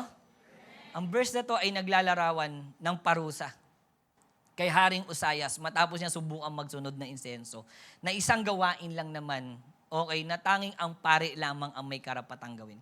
Makikita natin na isa ang ketong sa parusa ng Diyos sa mga taong sumusuway. Ang masakit, dito, ang ketong ay incurable. Walang lunas. Okay? Kaya makakaranas ito, okay, dahil sa pagpapasaway, dahil sa hindi pagsunod kay Lord, dahil sa pagre-rebelde, ay makakaranas din ng baka hindi na gumaling talaga. Sakit, no? Amen po ba? Amen? Alam niyo po, church, ganito lang. Balik lang po ako. Balik lang ako dito. Sabi ko sa inyo, ang ketongin, kaya sila nilalayo, kasi pwede silang makahawa. Nakukuha natin? Pero alam niyo kaya sila makakahawa? Kapag palagi silang kasama. Kaya kapag ang tao may ketong, kita mo siya nga tumakbo agad eh. Nakita nyo? Hari pa to tinaboy. Tumakbo agad. Alam niya eh. Kasi kapag palagi mo, hindi ka naman kaagad mahawa sa kanila, sabi. Pero pwede kang mahawa sa kanila kapag palagi mong kasama yung taong may ketong. Ganon din po tayo sa mga kasama natin. Baka nahahawaan na tayo. Pwede tayong mahawaan agad. Depende sa taong palagi mong kasama. Diyan po ba kayo? Okay? Pwede kang mahawaan ng buhay. Okay? Tandaan na kapag nahawa tayo, pakinggan niyo ako, church, pakinggan niyo ako. Tandaan, kapag nahawa tayo, akala natin, kunyari, nahawaan ka ng tropa mo, ganun lang. Akala mo nagkasala ka lang. Akala natin naglabas lang tayo ng sama ng loob. Pero hindi natin alam, naggalit na si Lord sa atin. At may kaakibat na parusa yon. Amen po ba? Naawa kasi ako sorry Lord Okay, patatawarin ka ni Lord. Pero tandaan mo, may consequence. Amen? Tandaan mo, bawat kaakibat na nagawa mo, nahawa ka lang, napasabay ka lang, may consequence. Amen? Kasi minsan lang ako pumunta dun may consequence. And tanong ganito, paano kung yung kaibigan mo hindi pa siya nag-church? Ako, marami akong kaibigan na wala pa sila sa church. Marami akong close, talagang as in close. Wala pa sila sa church. Iiwasan ko na lang ba sila? Hindi po. Pero ang gagawin ko, hindi ako magpapa-impluensya sa kanila. Ako ang mag-i-impluensya sa kanila. Amen? Huwag kang magpa-impluensya. Ikaw ang mag-impluensya sa kanila. Nakukuha natin, syempre may mga tao pa talaga tayo mga kaibigan, hindi natin sila iiwasan, mamahalin natin sila. Pero hindi ka magpapa-impluensya sa kanila. Nakukuha natin, kaya nga alam niyo po ito lang, sa panahon natin ngayon, alam niyo ba na hindi man ketong ang naging parusa ni Lord? Kunyari, nagkasala ang tao, nagkasala tayo. Hindi man ketong ang parusa ni Lord, pero meron siyang in a way na ketong na consequence ng kasalanan ng tao. Yes, pag nagkasala siya, hindi siya tutubuan ng ketong. Pero in a way may ketong. For example, unfaithfulness. Kasalanan. Okay? Ang consequence ay nakakasira ng relasyon. Nakuha ninyo? Tama ba? Bigat nun. Amen po ba? Tama? Pangalawa, vices. Anong consequence ito? Nagkakaroon ng karamdaman. Okay? Ano pa? Spiritual desolation. Ang consequence, hindi mo napapansin kapag may ini-enjoy kang kasalanan, pag may ini-enjoy kang kasalanan, ay unti-unti ka na nitong nilalayo kay Lord. Kagaya ni Osias, may kasalanan, nalayo siya kay Lord, di ba? Ganun yun. Magugulat ka, unti-unti ka nitong nilalayo kay Lord. Kaya check mo lang, kung hindi ka na nag-enjoy kay Lord, baka may ini-enjoy ka na kasing kasalanan. Tama? Pero church, to balance, tandaan niyo po ito to balance. Hindi gusto ni Lord na may masirang relasyon. Hindi yun, yung kunyari may unfaithfulness, wasak agad kayo. Hindi ganun si Lord. Amen? Binabalance ko po, nandiyan po ba kayo? Hindi gusto ni Lord na may masirang relasyon. Hindi gusto ni Lord na magkaroon ng sakit ang tao kapag namumuhay siya sa vices. Sadyang may consequence lang ang bawat kasalanan na nagagawa ng tao. Bakit? Tanungin niyo ako bakit? Dahil kung wala, malamang ang tao o ang mundo ay wala ng boundary na gumawa ng kasalanan. Nakuha mo? Pag walang consequence yung isang gagawin mo, hindi ka titigil eh. Tama ba? Nakuha natin, hindi ka mag-iisip eh. Okay? At yung consequence na yun yung in a way na ketong. Kaya marami akong nakita, honestly po marami tayo nakikita, ang ganda-ganda ng buhay nila, ang ayos, mayaman, nakapag-aral, anything. Pero minsan lang, o 2 o 3 na muhay sa kasalanan, nagkaroon ng consequence, ketong. Nasira yung buhay. Nakukuha ninyo? Amen po ba? Amen? Ang dami mong kilala, ang ganda, ang ayos, napapasana all ka sa kanila, pero may simple lang na ginawa. In a way, consequence, ketong. Nakuha natin. O baka tayo, mga nagawa natin kasalanan, kala natin ganun lang, simple lang. Tama?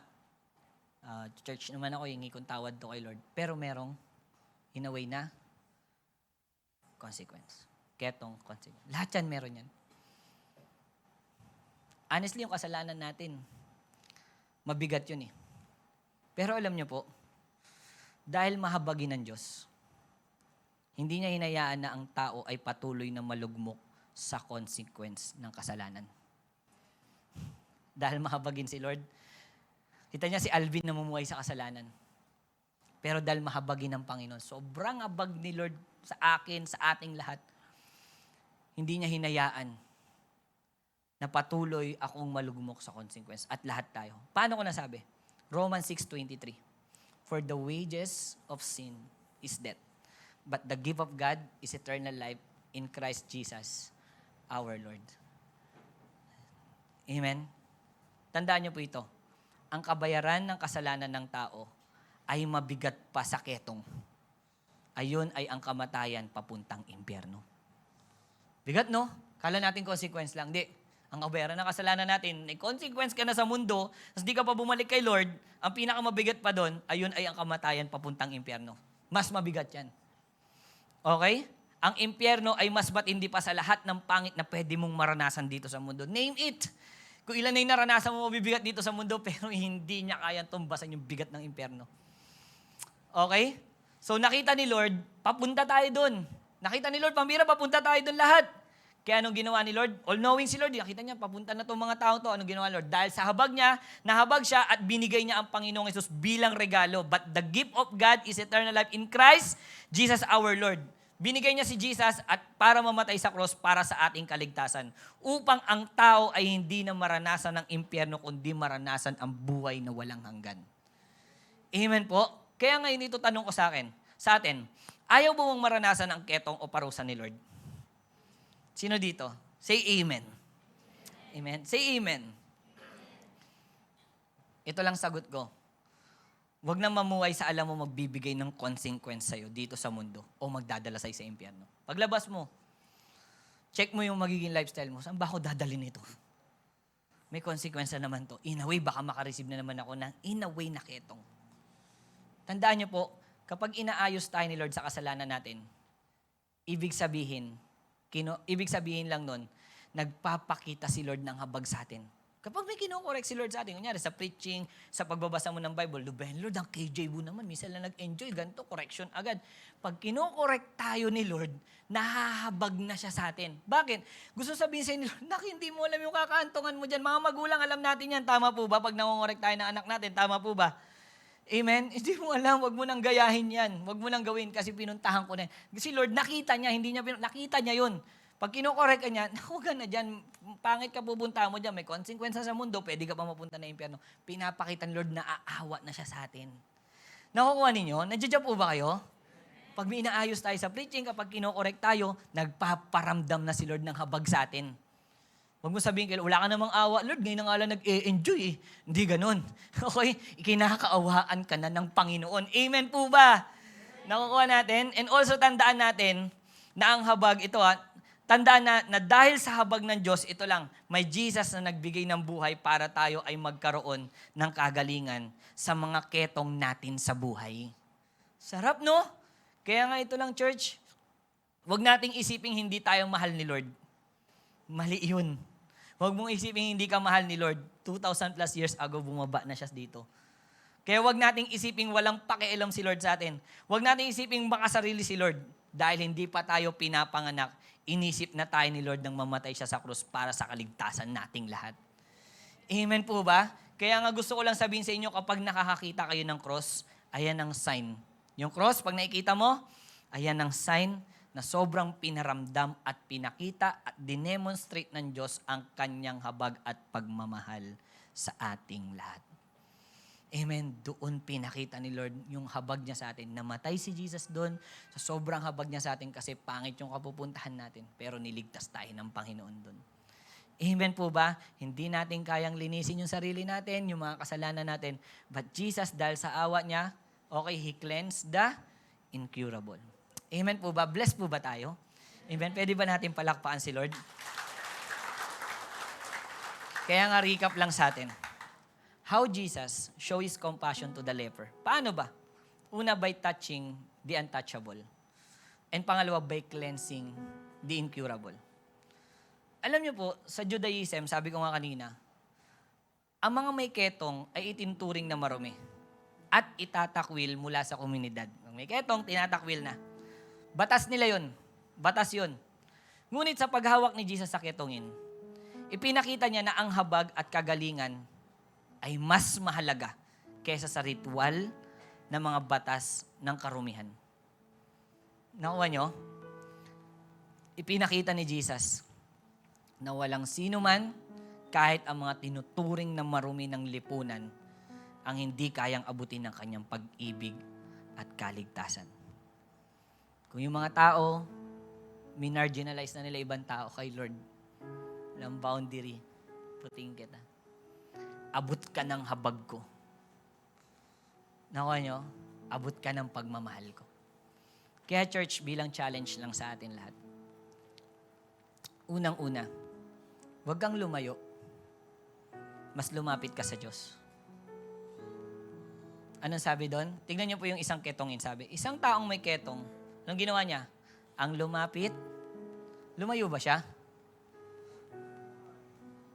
Lumuhod ito at nagmakaawa.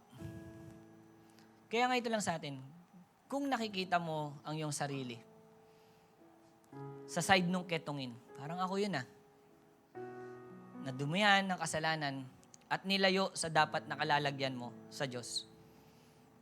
Instead na i-isolate mo yung sarili mo, instead na, alam mo yun, lumayo ka, ang gawin mo, mas lalo kang lumapit sa Diyos at sa Kanya ka humiling ng kagalingan. Si Lord lang makapagpagaling sa'yo. Amen? Physical, mental, spiritual, meron ka. Kahit pa kasalanang nagparumi sa'yo. Okay, huwag ka nang lumayo kay Lord. Ang gawin mo, lumapit, lumuhod, at magmakaawa sa Diyos. Dahil mahabagin siya, mapagkumbaba siya, amen, at lagi siyang nahahabag sa atin. Huwag tayong magrebelde at lumayo pa sa Kanya. Ang gawin natin, humingi ng tawad at hindi panindigan ang kasalanan. Amen ba? Lapit kay Lord. Sabi mo sa katabi mo, lapit kay Lord. At pangalawa, humingi ka ng compassion kay Kristo upang mag-touch ng buhay ng iba. Hingi ka, Lord, ba't di ko magawa yung ginagawa nila? Ba't di ako naaawa sa iba? Hingi ka ng compassion kay Lord. Pero gusto ko po sabihin sa inyo, technically speaking, hindi po tayo makakapaglinis ng tao, Si Jesus lang ang may kayang gumawa nun. Amen po ba? Okay? Kasi siya ang tagapagligtas at Diyos. Okay? At Diyos siya na hindi nababahira ng anumang karumihan. Pero ito maganda. Nang dahil sa dugo ni Kristo na dumanak sa krus, lahat ng taong dinumihan ng kasalanan ngayon ay pwede nang linisin. At maging ang anumang maruming sakit ay pwedeng linisin sa pangalan ng Panginoong Jesus. Amen? So ano magagawa natin ngayon in response ng compassion? Anong magagawa natin in response sa compassion? Ito lang ang ambag natin. Ang ambag natin ay awa at pag-asa para sa kabila ng kanilang kalagayan, ang dalhin sila sa Panginoong Hesus para malinis sila sa kasalanan. Ang ambag natin, maawa na lang tayo, dalhin natin sila sa Panginoon. Amen. Di natin sila malilinis, pero pakilala natin si Lord. Lapit tayo. Ang ambag na lang natin, touch. Lapitan natin. Puntahan natin.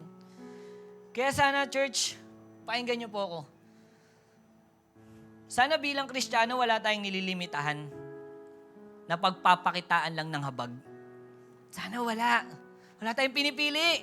Sana bilang Kristiyano, wala tayong pinipiling kakausapin lang. Sana bilang Kristiyano, wala tayong pinipiling mamahalin lang.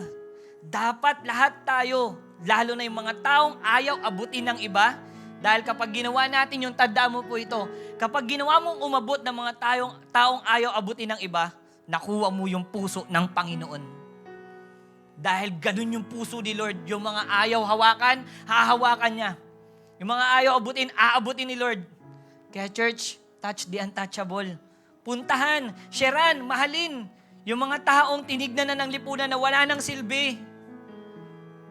Amen? Yung mga tinignan ng tao, wala nang silbi. Ikaw pumunta. Lalo na pag pinaramdam sa inyo, Lord, yung compassion. Baka may mga kakilala tayo na halos wala na nagtsatsaga sa Kanya. Dahil sa ugali at buhay na meron siya. Baka ngayon pinapaisip sa inyo, Lord, sino yung aabutin mo? Church, gayahin natin ang Panginoong Hesus na walang pinipili. Kahit pa yung taong hindi na pinipili ng mundo. Pero tayo ipapakilala pa din natin si Kristo. Amen po ba? Amen? Abutin natin yung mga ayaw abutin ng iba. Mahabag tayo sa mga taong hindi pinapansin ng mundo. Amen? Kaya nga church, tayo ngayon, may ministry tayo, di ba? Ang tawag natin sa ministry natin, beyond boundary ministry. Ito yung mga nasa kulungan. May mga umaabot na sa atin. Sila Coach PJ, mga kasama niya yung mga nanay. Nahabot nila. Nakaka-touch. Natatouch nila yung may boundary talaga. Tara, sharean kita. Mahirap. Community. Marami na rin tayong life group sa community ngayon. Even sa Caste, nakakapag-create na tayo ng mga community ngayon. Marami sa community may marginalized na. Alam niyo po, nung panahon ng pandemic, hinarap ako ni Lord sa community, sa lugar namin. Hindi ko na yun alam eh. Dahil quarantine, nakita ko yung lugar namin, kawawa pala talaga. Namit ako ni Lord dun. Amen? Community. Baka marami sa mga kapitbahay natin hindi na naaabot. Pero abutin natin. Amen po ba? Baka marami sa mga kakilala natin wala nang pumapansin. Kawawa, wala nang may gustong kumausap. Sinong aabot? Tayo. Amen? Alam niyo po, church, dito sa kwento ng Ketongin, gusto ko lang po sabihin, tingin po kayo sa akin. Dito sa church ng Ketongin, alam niyo po, sobrang nakaka-relate po ako dito. Sobrang relate ako sa taong to. Alam niyo po kung bakit? Kasi noon, parang ako siya. Dati, parang ako siya. Mababa tingin ko sa sarili ko. Mababa tingin sa akin ng mga tao. Walang may gusto sa akin.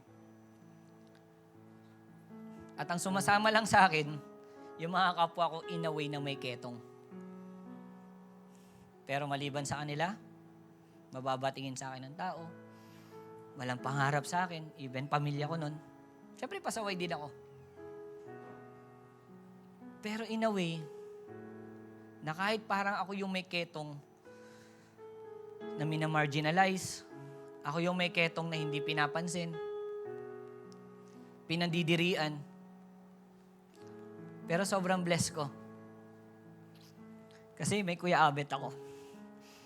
May kuya ako na lagi nandiyan sa akin. Si Kuya Abet, daw pinandirian yan. Saka si Ate Jeng, na kahit ang dumi-dumi ko, wala akong damit, paulit-ulit damit ko, libagin ako, pawisin ako. Pero may kuya at ate ako na laging nandiyan sa akin. Kahit nung panahon walang yung mayakap sa akin, pero nandiyan sila. Kapag kausap ko si Ate Jeng, bigla ako nangangarap sa buhay. Kapag kausap ko si Kuya Abet, pinapakita niya lagi sa akin, Bin, hindi ka lang hanggang dyan. Hindi ka lang tambay. Hindi ka lang magbobote habang buhay. May kuya ako na ganun. Nangangarap palagi para sa akin. Kaya one time, sinama nila ako sa church. May 29, 2009. Nakilala ko si Lord sa pamamagitan ng isang human video na ang title ay Dare You to Move. Pagkatapos ng human video, pumasok si Bishop Resty. Full force pala sila. Kuya palang tawag ko nun kay Pastor Resty. Nag-altar call siya.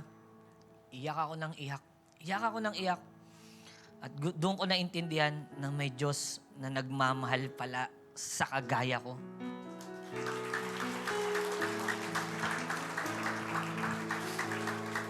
Nung araw na yon, tinanggap ko ang Panginoon bilang Lord and Savior ng buhay ko. Ba't ko tinanggap? May mga taong umabot pa rin sa kagaya ko. May mga taong yumakap pa rin sa mga kagaya kong wala nang gustong yumakap.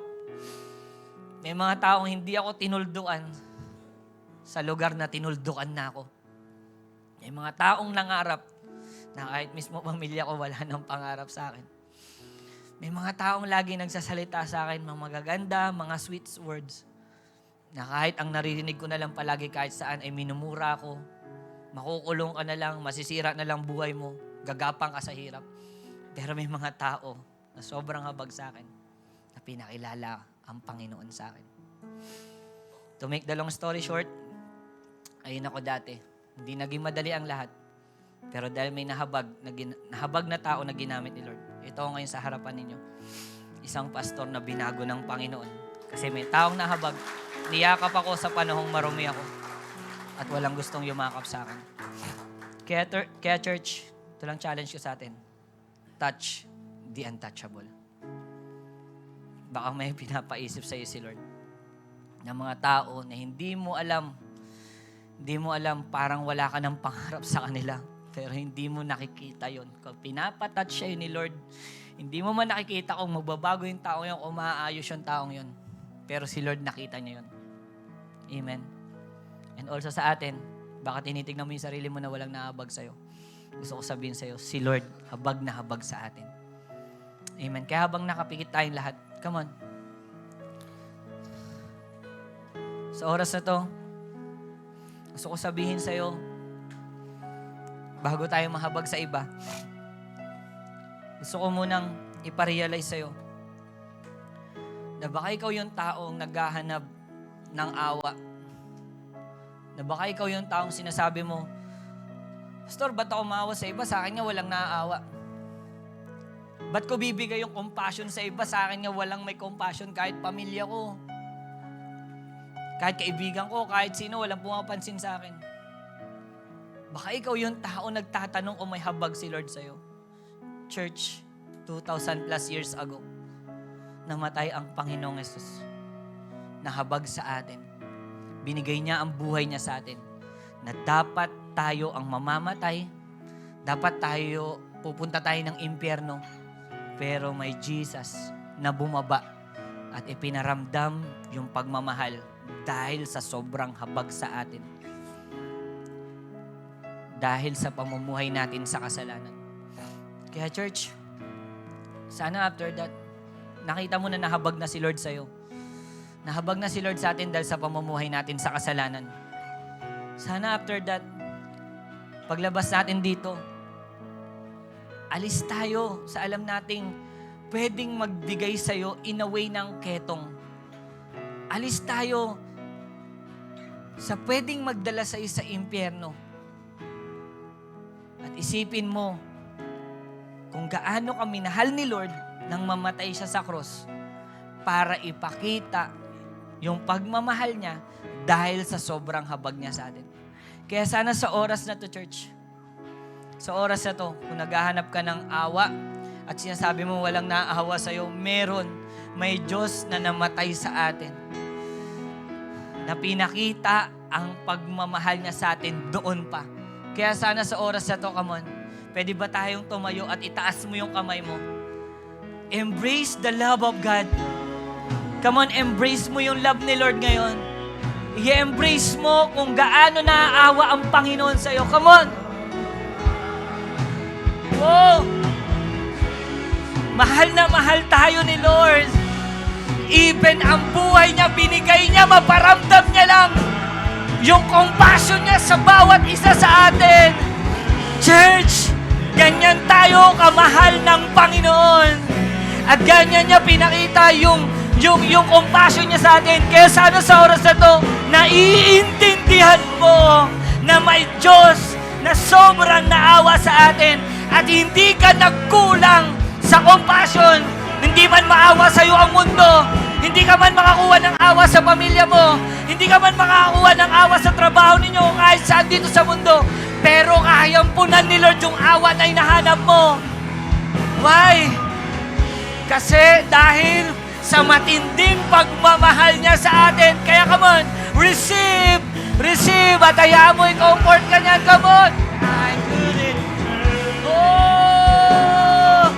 Thank you, God. See you. Ganyan tayo kamahal ni Lord. Ganyan siya naawa sa atin. Come on, come on, come on, enjoy.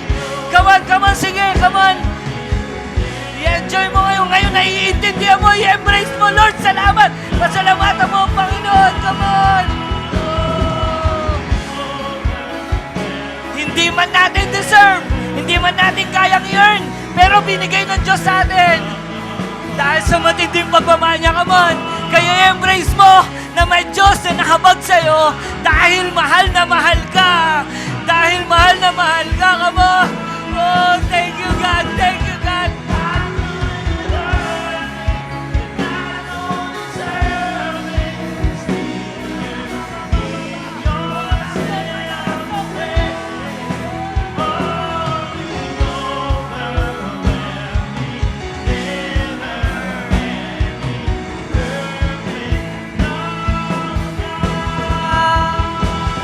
Come on!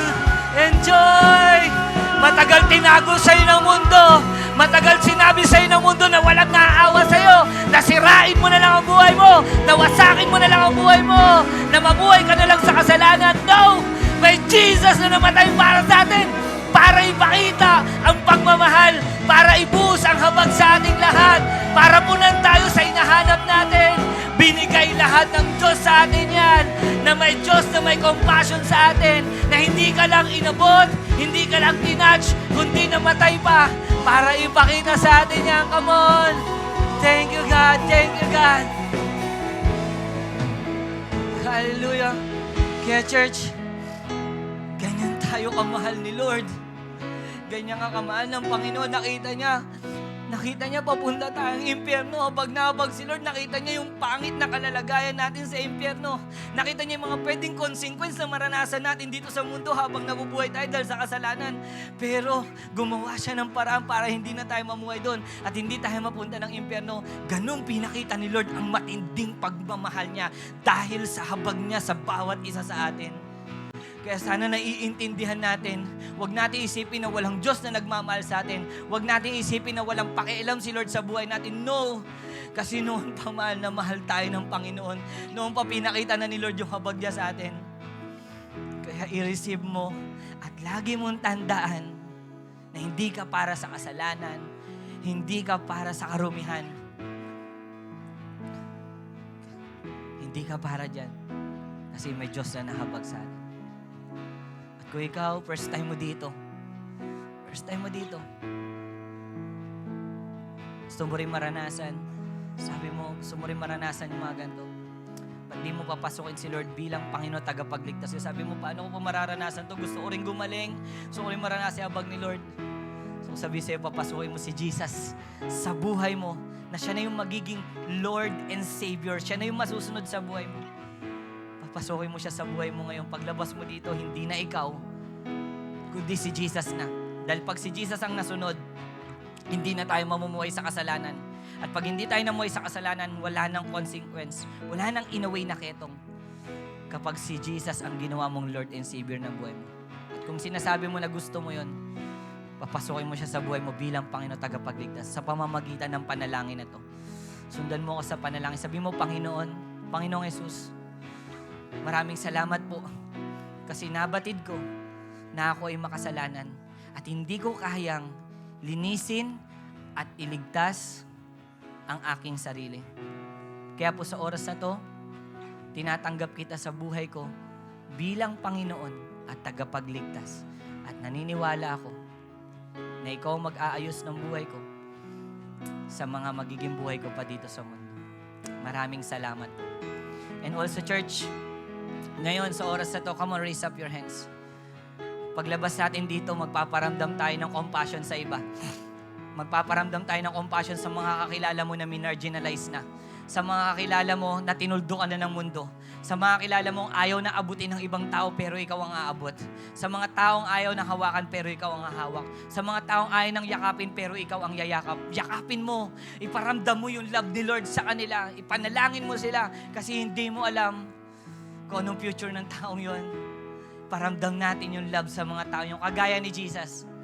Na even anything na boundary, anything na mountain, anything na heaven to earth, bumaba si Lord para lang iparamdam yung compassion sa atin. Kaya tayo wag din tayo magpapahadlang. Come on, sa oras na to, receive the compassion of the Lord. Baka may pinapaisip si Lord sa yung tao na aabutin mo paglabas dito. Baka may pinapaisip sa'yo si Lord na paglabas mo dito.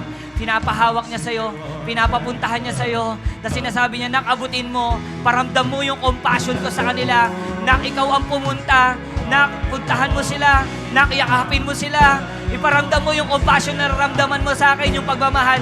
Come on, right now, church, i-receive mo yung compassion at ibuhos mo rin sa mga tao, hindi nila nararamdaman yung compassion sa mundo na to. Ikaw ang agent, ikaw ang gagamitin ng Panginoon. Come on, receive. Come on, receive. Ngayon, may pinapaisip sa'yo si Lord, church. Naniniwala ako, may pinapaisip sa'yo si Lord.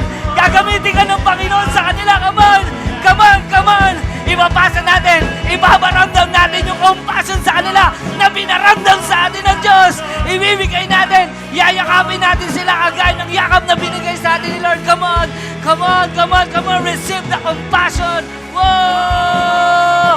Walang boundary, kahit gaano kalayo, kahit sino pa man, kahit kinamumuhian ng mundo, kahit hindi niyayakap ng mga tao, ikaw ang gagamitin ng Diyos. Come on! Wow! Woo!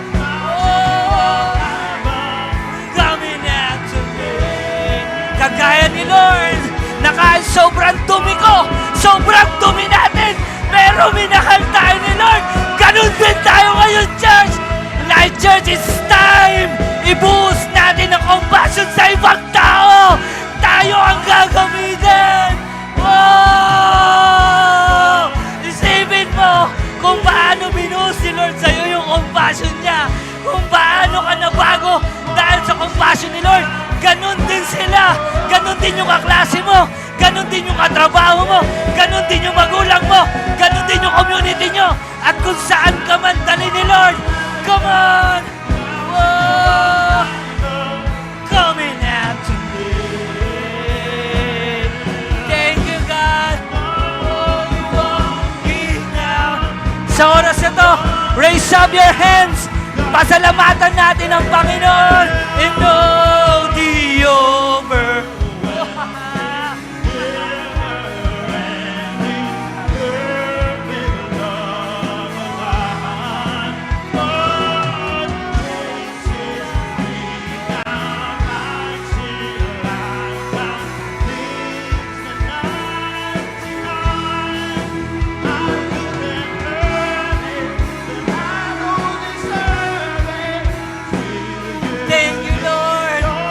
Pasalamatan natin si Lord. Yung the best sa worship. Worship God. Worship. Come on.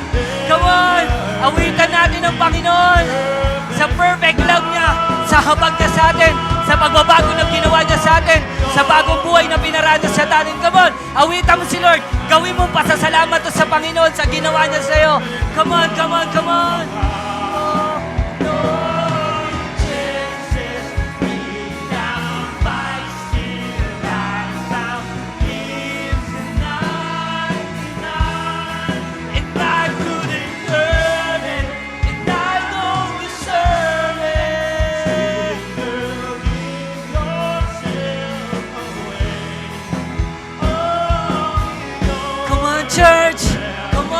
Ganyan tayo kamahal ng Panginoon.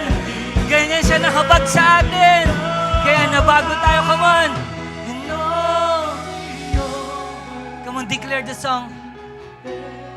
Come on, say it. As if na sinasabi mo yan kay Jesus. As if na habang inaawin mo, Lord, salamat po sa habag. Salamat sa compassion. Hindi ko mararanasan tong buhay na to. Hindi ka naawa sa akin. Walang nagtatouch sa akin, pero tinouch mo ako. May ginamit kang tao, Lord. Salamat. Salamat, Lord. Hindi ko po kayang i-earn at hindi namin to deserve. Pero kung anong meron kami ngayon ay dahil sa pagmamahal at habag mo sa amin. Come on.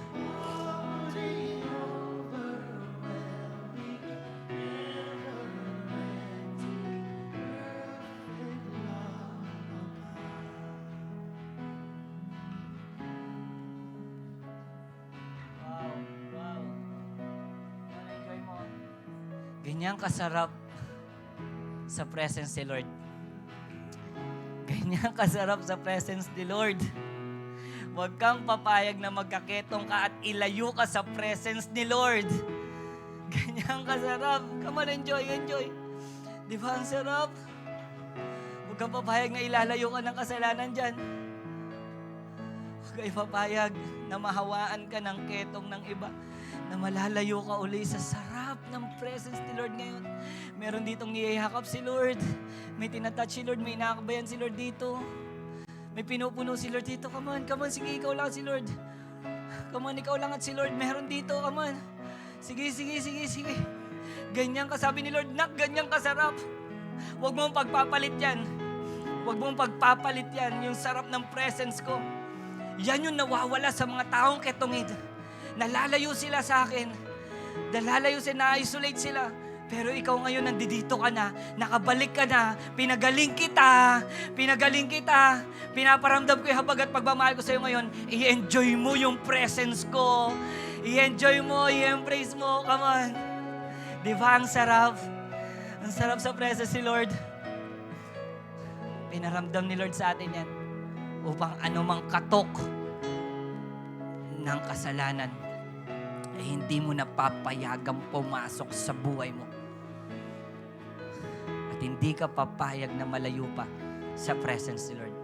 At kung ikaw hindi ka papayag, sana wag ka rin pumayag na wala yung mga kakilala mo dito o kung kanino ka ginagamit ni Lord na maranasan din nila yung sarap ng presence ng Panginoon. Hallelujah. Lord, salamat po. Thank you, God, sa pagmamahal. Thank you, Lord, sa pagkilos. Thank you, Lord, sa gabay. Salamat, Panginoon, Lord God, sa habag, sa pagmamahal, sa pagbabago sa amin. Thank you for correcting, thank you for rebuking. Thank you, Lord, inayos mo kami. Daman namin, Lord, yung habag mo. Daman namin, Lord God, yung pagmamahal mo. Naramdaman namin na niyakap mo kami ngayong araw na to. Naramdaman namin na tinouch mo kami, Panginoon. Naramdaman namin, Lord God, na may nagmahal sa amin. Ramdam namin, Lord God, lahat. God, maraming salamat po. Hindi kami papayag na mawala pa to sa amin. Maraming salamat po. Kaya Lord, sa iyo po lahat ng papuri, sa iyo lahat ng pasasalamat, sa iyo lahat ng mga magagandang salita, Panginoon. Maraming salamat po. Pupurihin ka namin, aawitan at sasambahin ka namin. Maraming salamat, Lord. In Jesus' name we pray. Amen. Pwede ba yung the best sa palakpak para kay Lord? Come on. There's a reason to celebrate, church. Come on, let us continue to sing this song and celebrate kung ano yung ginawa ng Panginoon today. Hallelujah. Sa mga gusto mong humabol ng kanilang tithes and offering, lapit na lang po tayo dito sa harapan. Come on. Hey! Let us declare, I lost another one. Here we go. I lost another one. I am free. I am free. I am free. I lost another one. I am free. I am free. I am free. I lost another one. I am free. I am free. I am free. I lost another